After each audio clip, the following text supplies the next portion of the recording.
Welcome to the Heart of CIRS podcast. I'm your hostess, Melanie Joy Pensack, here to share heartfelt conversations with folks recovering from CIRS and with those special people serving the CIRS community.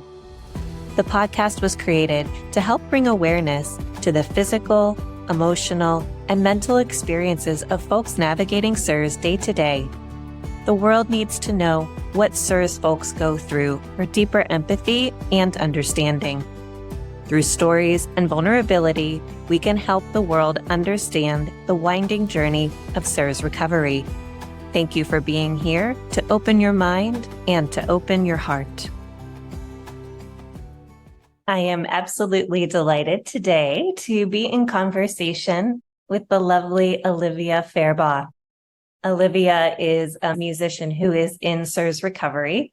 She is someone doing really amazing work in the world, helping to raise awareness around CIRS through her music, her online videos, and her concerts. She created CIRS Fest, which is a concert that happens every year to raise money for folks in need on the CIRS path. She's really a creative and a shining light in the CIRS community.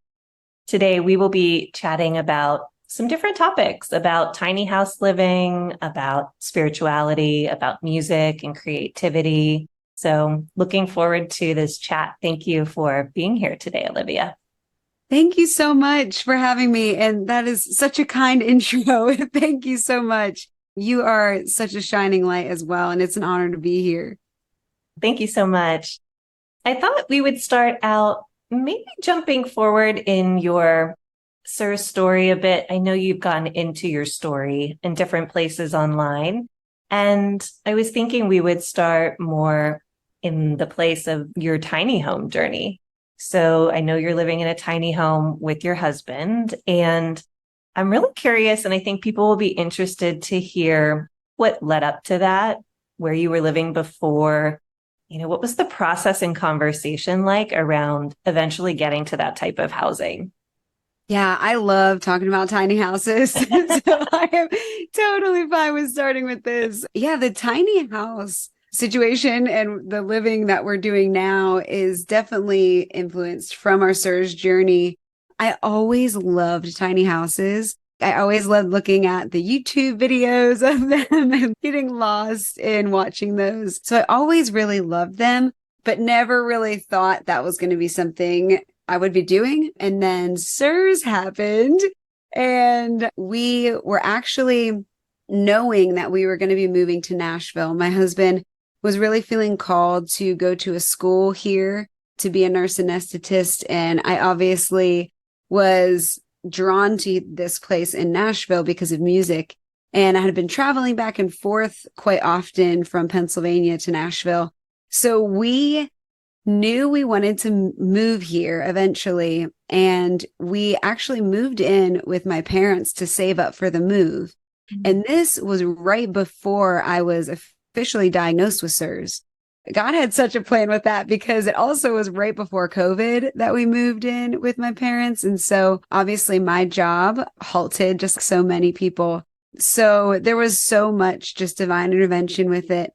And as we were living with my parents and trying to look at, okay, how is all this information we're gaining about this CIRS journey? Like, how is this all fitting together in the world of moving to Nashville, and what housing are we going to have? And like so many of us with CIRS, that's such a giant hurdle in the healing process, is finding that safe housing. So we looked into a lot of different options. We looked into trying to find a new build home to buy, new build apartments, all of that. But the more we learned, the more we still felt like we couldn't control the environment as well as we wanted to, even with different building materials that they were using in some construction down here. And not that would affect a lot of people, but for us CIRS folks, that can definitely be a challenge. It just came to me one day. I'm like, what if we build a tiny house? And so we would have more control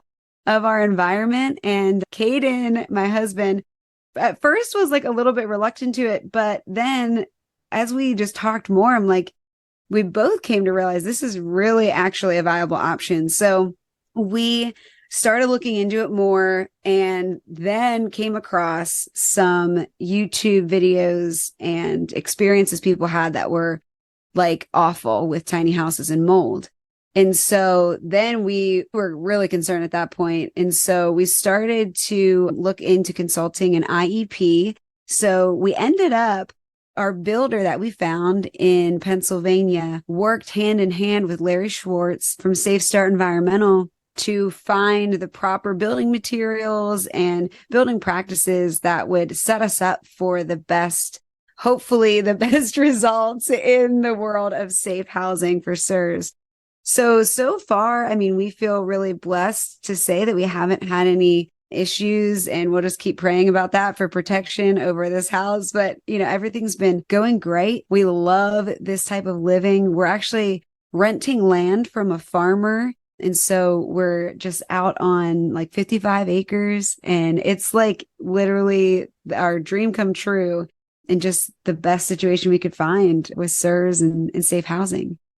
I am so happy that you found a viable option and a place to live. And it's really, as you say, such a hard part of the process to find a place where you feel like you can really settle into and feel confident and safe in. So that's amazing. I'm so glad that worked out. And what a blessing to be on land in that way, in nature, and to have that around you. I think that's also such a special part of that story. How long did it take from starting to meet with an IEP with Larry Schwartz and the builders until you were able to move in? What's a realistic time frame for people to think about? Yeah, I feel like, so actually the builder that we found, some builders are booked out a solid amount. This builder was only a couple months out. So I believe it was maybe 9 months from the planning process to the house being finished. But I know that was quite quick for some, in regards to where some builders were out. Like some builders wouldn't have been able to even start the build for a year after we were talking to them. So that was another thing to keep in mind. And also, while we're on the topic of tiny homes and CIRS, I just met at CIRS X. There is an incredible family who has a tiny house company specifically that they're building for CIRS patients. It's called Welt Built Tiny Homes, and they are incredible. And they also are CIRS patients themselves, and they've been working with getting the best building practices with IEPs and having them cross-check their work. So if someone is interested in that, I would totally look into that. And if you have any issues or you have any questions, my husband and I actually put together a course called Your Tiny Adventure to help you design and build the tiny house of your dreams. And it goes through everything from like loan options, finding land, to designing the house and finding a builder. So if that's helpful to you too, you can hit me up on social media, and I have all my links and stuff on there. But those are two resources I definitely want to share when it comes to tiny houses, because I know it can be a lot and there's a lot of questions. It's a different world. So yeah, definitely check them out and check out our course if that's helpful for you. Thank you so much for sharing those resources. I'll also link those in the show notes so people can find them as well there. I'm curious, what is your favorite part so far about living in the tiny house? Anything unexpected? There's so much, actually. I think one of the things that I really love is the simplicity of everything. Like, obviously, we had to do a lot of creative things as far as finding ways to transition different rooms to have different functions. But I really love the fact that there's just not a lot of like walls between us. With Caden and I, we have one small bedroom. We designed it to be a first floor bedroom. We slept in it one night and we were like, why are we using the only other standing space to lay down in? So then we went up and slept in the loft. But so now it's like a studio. It's our laundry room. I'm doing the podcast here in it right now, like office space. So we made it very multifunctional. So I think that's one of my favorite parts, but also just the simplicity of everything. And really, it forces you to be outside. And even when you're inside, we have so many windows, it feels like you're outside. And I feel like, especially with the move, and there was a lot of stress with the move naturally, and with my healing process, I feel like being immersed in nature has been just so healing, and just kind of that reminder of like, God's running this entire universe and all the intricacies of just what I can see right outside my window. Like, he's got all that in his hands. He's got my situation. He's got this plan for my life, even though CIRS doesn't make sense to me. Neither does how the waves, in the ocean work, or the sun and the moon work. Like, there's so many things we don't understand. And so I think that's been a reminder to me throughout my healing journey. Even though I don't understand this, just like nature, he has a beautiful plan and it's going to work out. And we're going to be able to see the fruits of that later on in my life at some point. Absolutely. There's also the piece of it that's really appealing for me personally is the cleaning part of it too. With CIRS, there's so much that we have to do in a particular way to clean, to keep things healthy in the environment. And so anything that's big just means more time cleaning. And so tiny home living, obviously for the reasons that you mentioned, the simplicity, the ability to be closer to one another and into your natural world, all really beneficial. And then from a practical level, just the cleaning and the simplicity of having a smaller space would be such a relief, almost a gift to yourself. And that requires letting go of a lot of stuff if you have more things, but that is a part that definitely appeals to me with it. Yeah, I think that was also part of it too. Like with a bigger house, to me, it just felt really daunting to try to be able to keep up with that all. And so I totally agree with that point too. It gives you just less to worry about. And the downsizing part of it, we've downsized like just with our stuff. We went probably through 3 different waves as we were packing. And we watched, there's a documentary about just like living more simply. And I'll see if I can find what it was so you can put it in the show notes too. But it was awesome. I ended up actually watching it twice when I needed more encouragement to throw away more things. And it was talking about just how we connect emotions with stuff. Yeah. And really the emotions live within us. And we don't need the stuff to remind us of that emotion. We could take a picture of it, but do we need to hang on? Because the more that we have, the more you probably won't see that stuff anyway. It's like having a couple meaningful things that you can actually see and that bring you that joy and that emotion, rather than feeling like you have to hold on to everything to keep all those emotions. Like it was kind of mind blowing watching that, and then being able to practice that in our own lives. And we honestly could probably do it again because naturally we've accumulated stuff again. And so we could probably watch it again and re-purge of some stuff. I live in a 700-ish square foot apartment now. I was really blessed to find a really healthy space to move into this summer. And it feels like too much space.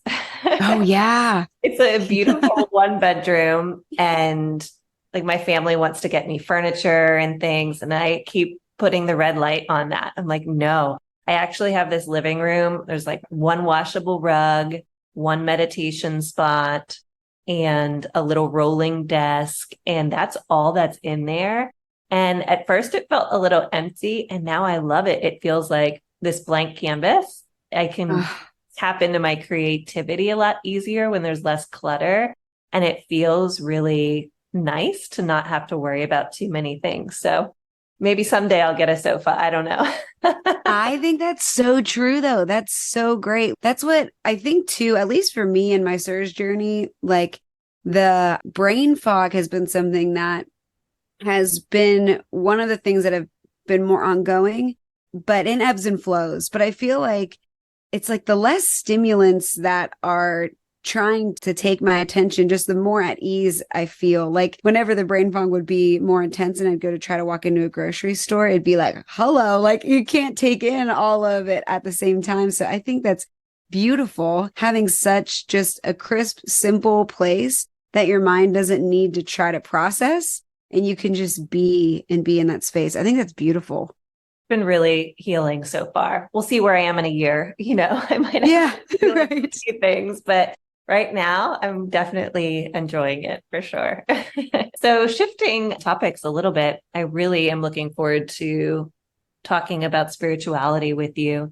I know spirituality is something I love to talk about. It's a main interest in my life, and it's been such a great support during recovery. And, so many are forced to trust and have faith in ways that they may not have had to before getting diagnosed with CIRS. And so I know you're really vocal about your faith and your spirituality. And I was wondering if you would just share a little bit about, how has your faith grown and really changed during the CIRS recovery path?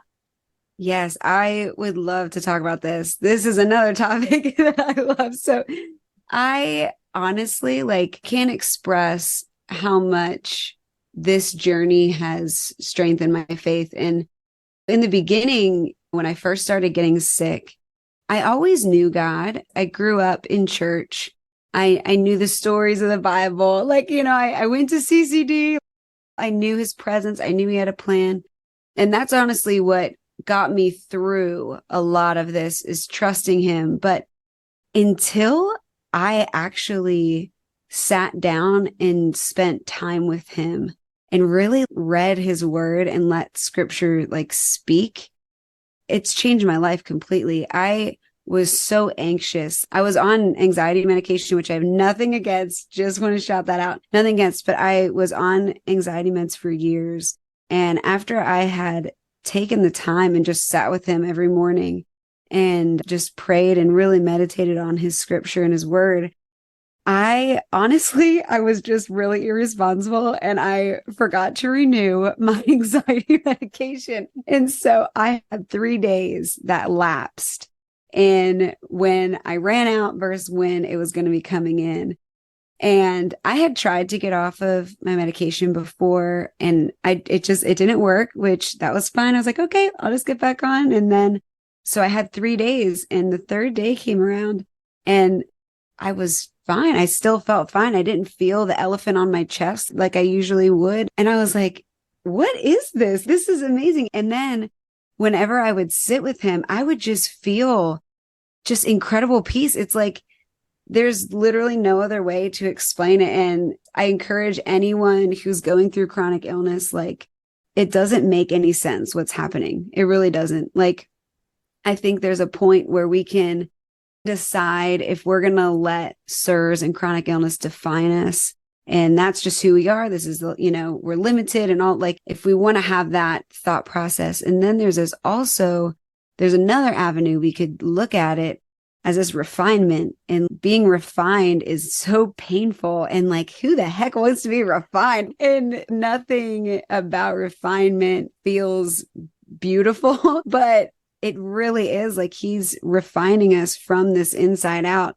He made me recognize, as we threw away our stuff and as we went through, just not even before the tiny house stuff. I mean, from mold, whenever we were getting out of that situation, I realized looking back, he was teaching me so much along this way. That is, you're not going to find comfort from these things that you're trying to hold on to. It's that comfort's really found in me. And I'm so grateful now that I've had this illness, because I 100% know I would never have said that I'm grateful for this illness before really spending time with God and letting him move in my life. But now I can say with full confidence, I see why he had me go through that. I see why he has this in my life, because I would have never met him and I never would have came to him. And I feel like we get slowed down, we're used to running in the 70-mile-an-hour world, we're supposed to keep up with. And I feel like with chronic illness, we're deliberately slowed down. I mean, whether we like it or not, we are slowed down. And I feel like, to me, that's God's deliberate way of asking us to spend time with me.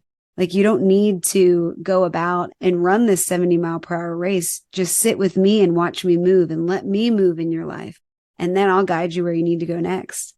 And, he's showed up in just so many ways, and connecting me with the right doctors and specialists, and So yeah, I can't say enough how much that piece of my life and that piece of my healing and healing with his guidance and his love has changed my life. That's such a beautiful articulation of your experience. Thank you for putting that into words. And I'm so glad that you just came around to that word love, because that's what I was really feeling and what you were saying. And I was going to ask you about too is, do you feel like it all comes back to this place of a deepening of love? Yes, absolutely. I think love on both ways. And I think it's so beautiful because God never changes. And I heard this story, and this woman was speaking about this time, and she was going through this really hard time in her life. And she just straight up asked God, and she said, Lord, where were you? Where were you in that time? And her name's Janice Gaines. If anyone wants to go follow her, her and her husband have a podcast. And she was saying on this podcast, Lord, where were you? And she felt him just say, like, I was crying with you because I knew the beauty that was going to come out of this, but I knew that you didn't. And I know that was hard for you. And I was crying with you. And his love, like, it never changes. He sees the beauty that's going to come out of this situation, but he's still so loving, and he walks with us and gives us small, just encouragements and words from other people. And he speaks to us in so many ways. And I think that's what I really wasn't awoken to until sitting with him, is how much like the Holy Spirit really speaks to us in scripture. Like I said, like in other words from other people, but sometimes in dreams and messages, always diving into the word. And then he kind of uses it. But I feel like as we equipped ourselves with God's word, then he can recall that and give us those messages. So diving into his word and his love for us truly is just incredible. I was at one of my sickest points. I ended up at a retreat center, a meditation retreat center, and I was so ill there. I was in a small town in France. The local doctor kept taking my blood pressure, and he was saying, you can't move, like you can't leave, you can't get on an airplane, like your blood pressure is so low. And I was in a physical state in that place where it actually felt like my body was shutting down. It wasn't suicidal ideation. It was this like deep feeling that everything was turning off in my body. That's how I perceived it at that time. And it felt like I was headed on a path of death. And I practiced a lot of meditation and a variety of Buddhist traditions, and was at a Buddhist retreat center during this time. And my teacher was really watching all of this happen. And I was blessed actually to have him there, because he was able to point me to, if this is your path of death and this is going to be your experience of death, this is the time to really contemplate that. What does that mean? What can be learned from this? And in that process, it was everything that was blocking my ability to love that came up as I started to contemplate the possibility of a physical death. And so all of the resentments that I had for people, all of the difficulties and the things I was holding on to in my heart that I didn't even know I was holding on to, were starting to arise, and they needed to be processed and thought through. And so I think it's so interesting as you go through the CIRS process, whether you actually physically feel that or not, maybe it's just emotionally or mentally, you go through a change or a death of some sort. There is a possibility of opening up to love in a way that resonates for you, whatever that means, through nature, through scripture, through Buddhist teachings, whatever religion or wisdom tradition speaks to you. There is something so valuable about contemplating what's happening and opening to that place of love, because now I feel like through forgiveness and through like allowing myself to surrender and through the process, I'm opening up to deeper states of loving myself, but others as well. So it's this really wild spiral journey. Yes. First of all, I'm so sorry that you went through that. And I'm glad that you have this wisdom to come out of it. And I feel like to walk through that and then have this viewpoint in the wisdom, that's incredibly beautiful. And thank you for sharing that. Wow. And the fact that was at your sickest and then you just happened to be in that space. It's like, man, Yeah. I love this. I love the saying of coincidence is God's way of remaining anonymous. Yeah. Like, oh, Yes. goodness. I love it. And you were saying about like physical death and like experiencing that. It brought me back to this thought. I was talking with Judy Cho and she was saying about mold. It's there for a reason. Like it has a purpose. Like mold's purpose is to like decay and then break down. And then there's way for new life. Then there's way it nurtures then new life coming. And so she said, I guess in the physical body, it doesn't do that. It can't do its normal job. So of course it makes sense that it's making us sick and all this. And I was like, yeah, that does make sense. And then I was driving later on that day and I was just listening to the radio and the song came on and all of a sudden it just hit me. And I'm like, mold is still doing its natural job. Like it's still doing what it was made for in the human body, but just, I feel like not in the physical form, but it's doing it like in the spiritual form. Like it breaks us down into this place of complete vulnerability. And then it makes way for this blossoming if we decide to allow it, if we decide to surrender to it, this blossoming for this like new spiritual experience that we can have and this peace that we can find in the suffering. And I think that's like the biggest lesson that I've learned is finding peace in the suffering of it. Like you're not being healed, but letting the healing happen in the way that God knows we need the healing the most. And I think like I didn't realize how much I needed healing in other ways, like mentally and emotionally and spiritually. Like I didn't know. I just felt like my biggest problem was I was physically sick and that was it. Like, got to fix that. I got to work toward that. And then everything else will fall into play. And I've learned so much, not just about physical well-being, but just my mental, physical, and spiritual health. Like it's taught me so much. So I wanted to share that too, because I feel like in a way, like we do surrender to this sort of death in one aspect, but then we have this opportunity to come about and blossom in a way that we may have never thought was possible or never thought would have been the path for our lives. I agree so much with what you've said.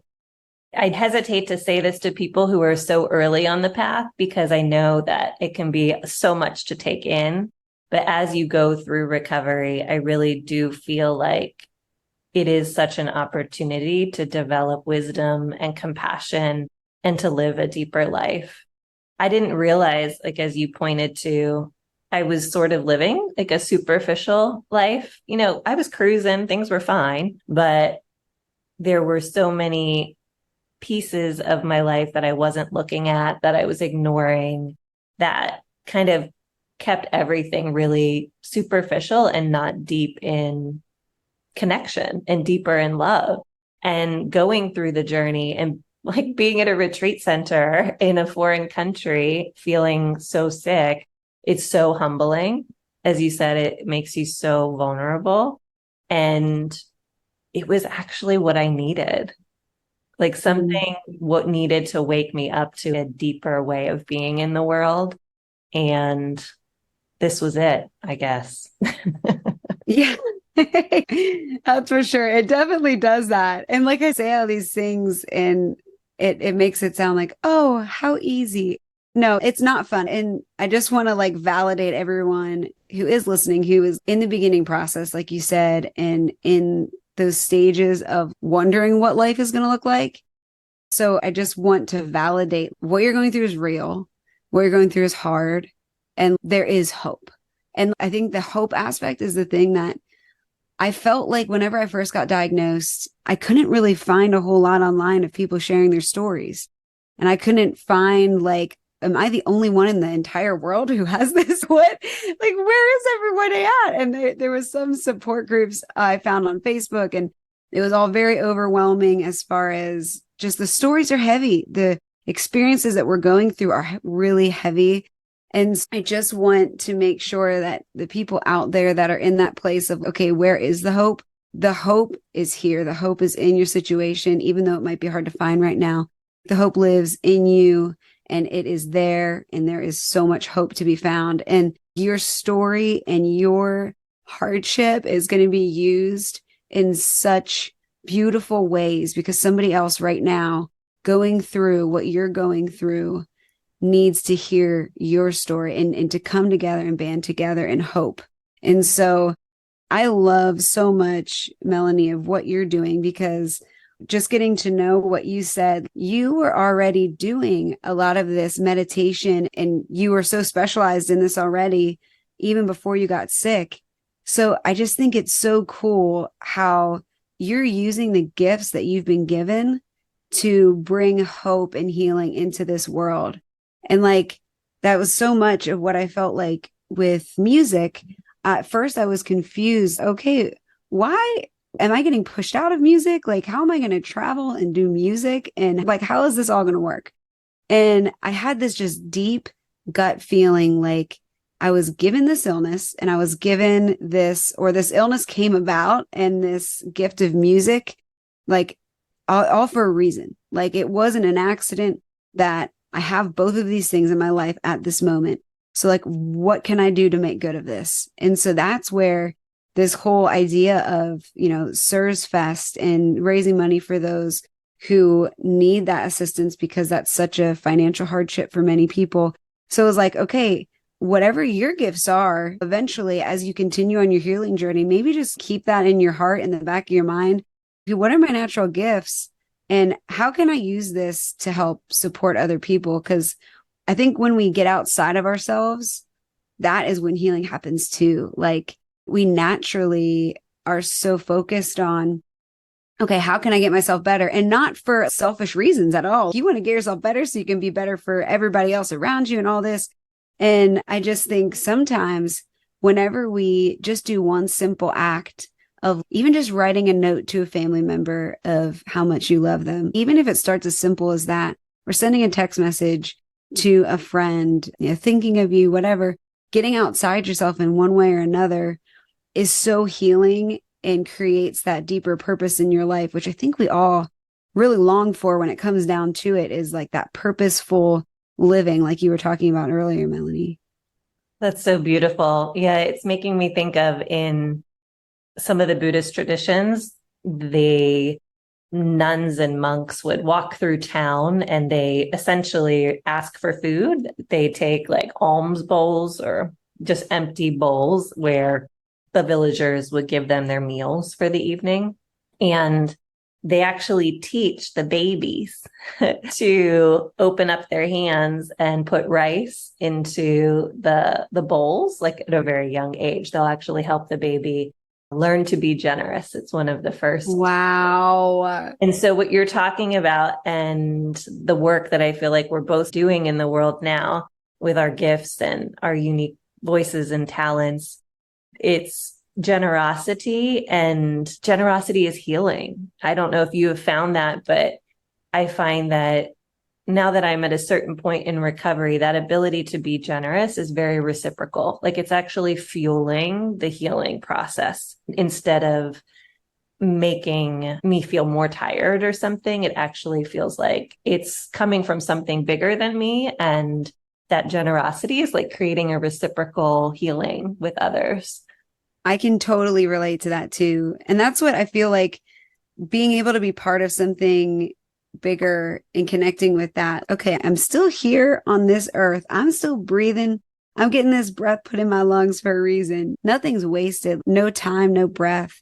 Nothing's wasted. And trying to figure out, like, how can I best nurture this breath and this day in a way that's going to bring light to the world, even if it feels like it's small. Even complimenting someone on Instagram, even if it's something that doesn't feel big, But I know like sometimes on my Instagram, if someone just takes a moment and like is encouraging to me, that means so much just to have that piece of encouragement along the way. So even if it's a small act, I love that they do that as babies because I mean, it really does. There's probably some sort of chemical that releases into our brains that's good when we help people. I don't know. You might know more about that than I do, Melody, but like it does. It feels good. It really does. And your music certainly makes people feel good. You have a powerful voice, and I'd love to talk a little bit more about your creativity. So when you were at your sickest, what was that like for you? Were you able to access writing music and singing? How did it feel to have to change that in your life? If you had to, I'm curious about that process. Yeah, so I'm super stubborn and I was determined to not cancel my gigs. Even before I was diagnosed, I was struggling with the energy and just symptoms. Like the big thing that I had as well was like chronic sinusitis. And as a musician and a singer, it's like, your sinuses like being all swollen and clogged and isn't the best. But I found ways to kind of help with the symptoms. And sometimes I'd take 2-hour naps before a show. And so people were kind of shocked whenever I started really being honest about what was going on behind the scenes. They're like, well, you're like always full of energy, it seems. And it's, yeah, but you didn't know the 2-hour nap I had to take. And then during my break, I actually went out and laid in my car for 15 minutes. So there was a lot that I did to kind of help cope with the performance aspect of it. As far as the creative aspect, I really do feel blessed because I feel like for me, the creative piece was the healing piece. Like creativity and writing songs, usually when I overthink it is when it doesn't work. And so in a sense, I've felt like the brain fog is kind of a blessing in a sense when it comes to my creativity. I try to imagine that my brain fog is simply God getting me out of my own way and allowing him to write through me. Actually, the song I released called Body Will Break, it ended up really just becoming from a situation. I was laying in bed and I was not having a good day. And I just grabbed my guitar just for like the healing of the touch response therapy, feeling the vibrations of the body of the guitar. And that's why I picked it up that day.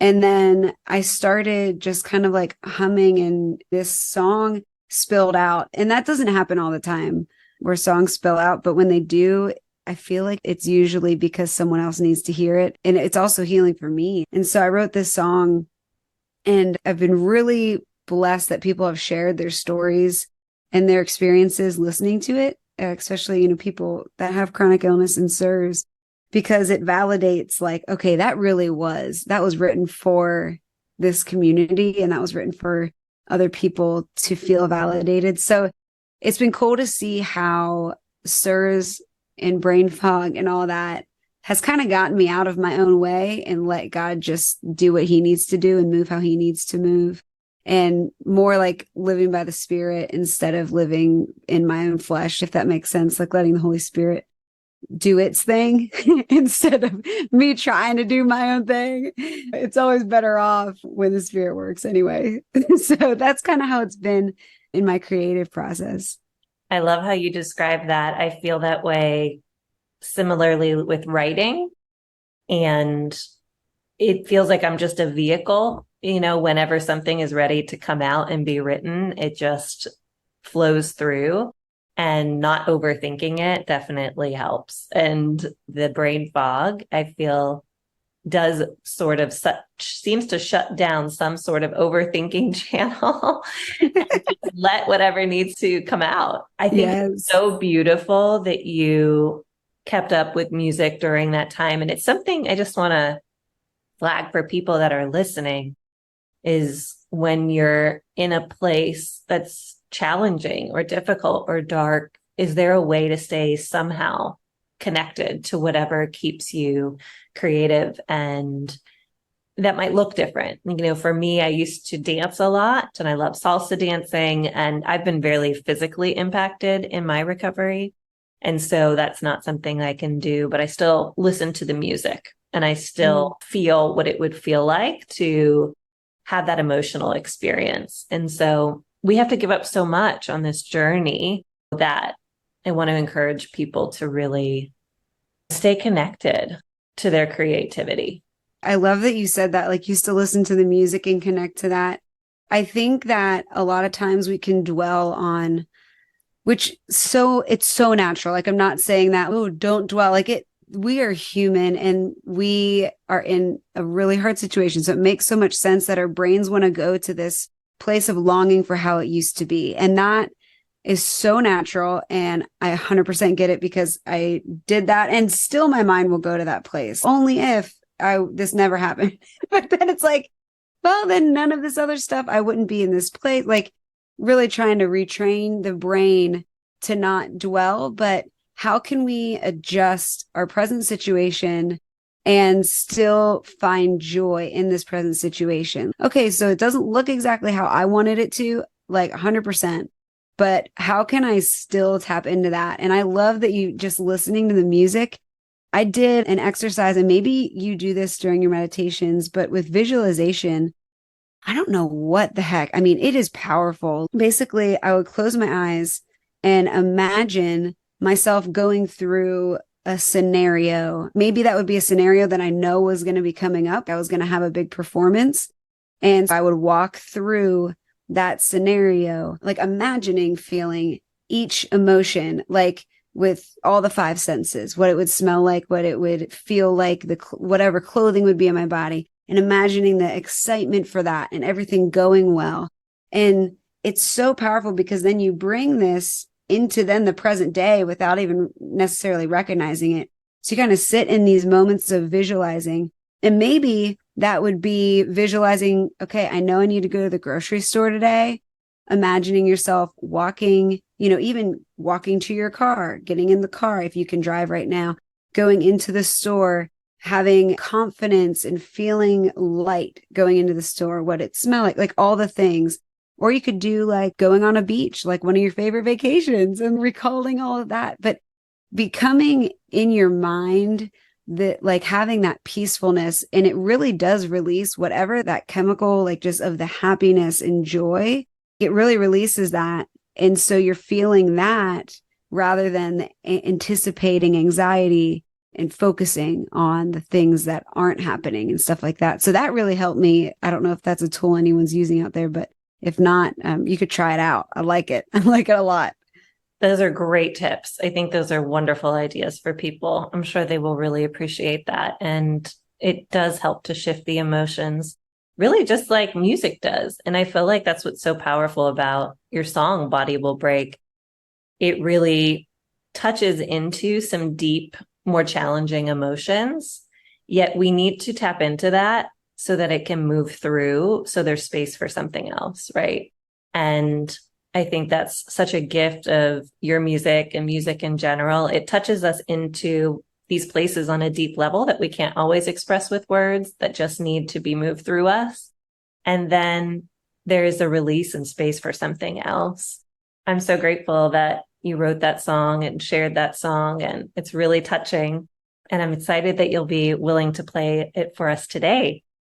Thank you. Yes, I'm so excited. Absolutely. And I feel like this song, like I didn't realize how much I was feeling all of this until it came out and I was reading it and I was like, this is exactly what I feel like. So it's kind of this visual. I feel like our mind and our bodies are at a war in some ways. Like our mind, at least for me, I felt like my mind was trapped in my body. And I felt like my body was limited from my mind. I was frustrated because I was in this circle of just feeling trapped. And so I think recognizing, like, as we're in this space where our bodies are different right now than what we've experienced in the past, or maybe this has been what you've experienced your whole life, but just being able to look at our bodies with love, coming back to that love aspect, just looking at it with love rather than with resentment. And recognizing like you were knit together in this exact way. I love Psalm 139. I love it. It's been so powerful in my life. But it says, like, you knit me together in my mother's womb, like every intricate part about us, like God knows. And so I found such healing in that, because I'm like, you know what's going on in my body, and you love me, and you see all the good that's happening. So I need to learn to see myself through your eyes. That's what I was really having trouble with, because I was pretty resentful for a hot second. Like, I was pretty resentful for a while, and, still go through waves of that. But I'm just so grateful that I have just the scripture and everything to go back to. Okay, how can I shift my perspective towards myself and just loving my body for all that it is, even though it's not doing what I want it to do, recognizing it's trying all that it can to do all it knows, because that's really what our bodies are trying to do. It's trying to get back to this equilibrium, but fighting itself without knowing. So changing that perspective too. It's so important. There's a lyric that you say along the lines of the pressure you're under to be what you once were. And I think that has really spoken to me, and I'm sure speaks to a lot of people, that we do put a lot of pressure on ourselves. Our mind puts that pressure on us to be what we once were. And what the illness is really asking is for us to accept and surrender into what is happening, and to surrender into a bigger plan. Yeah, thank you. That's such an honor that you share that about that line. I appreciate that. I feel that so much, because that is, like, I was in high school. I was a big runner, cross country and track, and we had some success. And so I went from going off of this, state titles and running all the time. And then we moved into this house, and then I was struggling to, like, even get through a day of work. And I was so confused. I remember sitting outside the gym one day. I was like, I'm going to go to the gym. I don't care. It's not going to stop me. And then I drove to the gym, and I was like, I can't even imagine me walking from this car and getting to the doors of that gym right now, like, let alone working out. And I just remember feeling just so defeated by that, because I'm like, man, I just longed for this, what I was and what I was. And I just think about that moment now, because that was, I don't know how many years ago. This all started back in 2016. So it was probably right in the beginning of all of this. And I just think, like, man, if I could go back in my present time right now of everything that I've learned, and I could go back and just tell my younger self, hey, it's going to be okay. Like, there's going to be good that comes out of this. You're going to grow. You're going to learn. I just wish I could do that, just be like, hold on, keep holding on. So I want to do that for anyone listening right now. I mean, there is going to be so much good. I know I've said it before, but it's just, there's growth that's going to happen in beautiful ways, and just looking forward into that hope instead of that regret. I regretted a lot of, why did I ever move into that house? There was signs, like, I should have known. Why did I move in there? But my mom and dad, and they've been so supportive, and I'm really grateful. They've been along with me in this journey. And my mom said, Olivia, you made the decision that you did, the best decision that you could have made with the information that you had at the time. So you can't go back and beat yourself up about this knowledge that you have now. You didn't have that then. So not beating ourselves up, because we made the best decision that we could in the moment, in the knowledge that we had at the time. So I just want to encourage anybody out there who might be dealing with some of that, as I had dealt with for a long time. Thank you for bringing that into the conversation. Yeah, it's very important to highlight for people. I'm wondering if you'll play the song for us now. Yeah, I can totally do it. We've been talking about the song. We've been building up anticipation. I know. We are very lucky. Olivia is going to sing this song for us today. And I just, encourage anybody that's listening to, unless you're like in the car, maybe even if you're in the car, stop, pull over, just get in your body and just really slow down, and maybe lay down or close your eyes or put a hand or two on your heart, and just really let the music move through you and let the words touch your heart.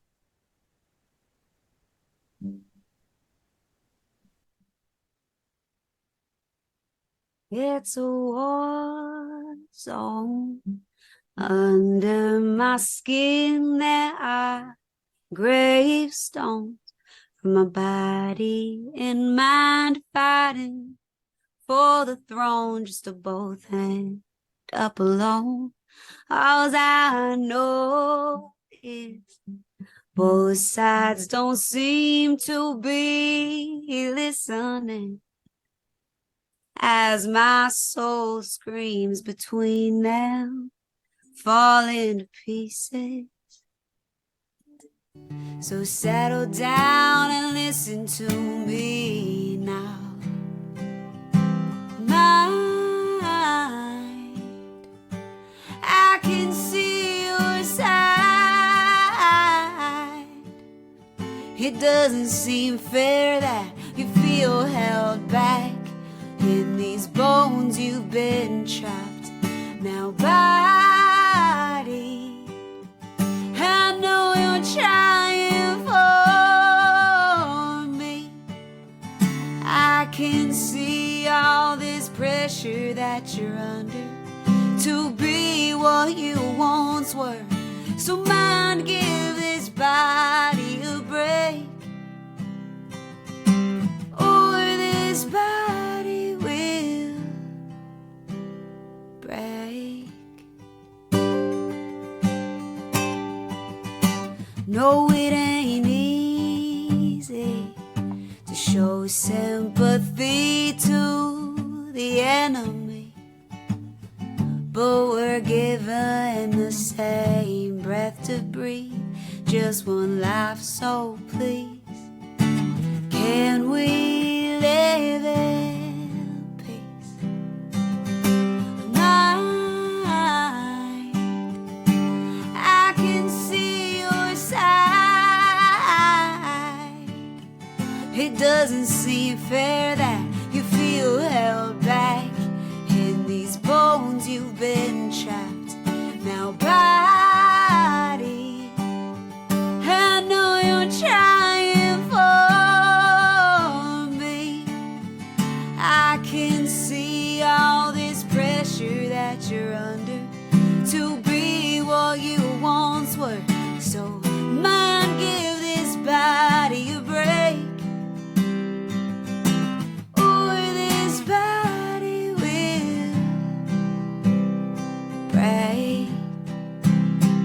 I know there's two sides to every story, but who really gets the glory when both sides are falling apart?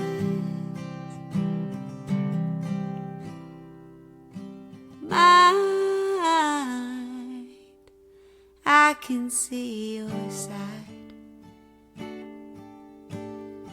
It doesn't seem fair that you feel held back in these bones. You've been trapped now, body. I know you're trying for me. Yeah. I can see all this pressure that you're under to be what you once were. So mind, give this body a break, or this body will. Mind, give this body a break, 'cause I don't want this body to break. Wow, I'm so touched by the song and your voice, and I'm sure everyone at home is as well. Thank you so much, Olivia, for singing Thank that. you. Thank you so much for allowing me to sing it. You're just such a wonderful light in this world. I want to say thank you for everything that you're doing for the CIRS community and to give people hope and raise awareness. And it really is special, the work that you're doing. So I want to honor that. Thank you for being here today and sharing your heart and being so vulnerable. I really enjoyed this conversation. And yeah, how can people stay in touch with you and your work? Yeah, thank you so much for all of that and your kind words and your support and encouragement.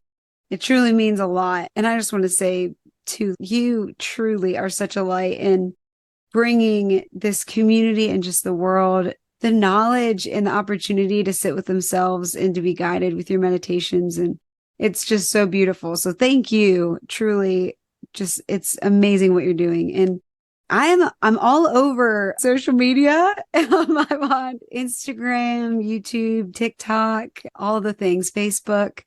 And I also oliviafarabaugh.com. And if you want to just check out some more stuff, I have different links on there. I'm kind of all over the internet, the interwebs. I'm all there. Wonderful. Thank you so much, Olivia. Many blessings to you and wishing you continued health and wellness. Thank you so much. You too, as well. Thank you.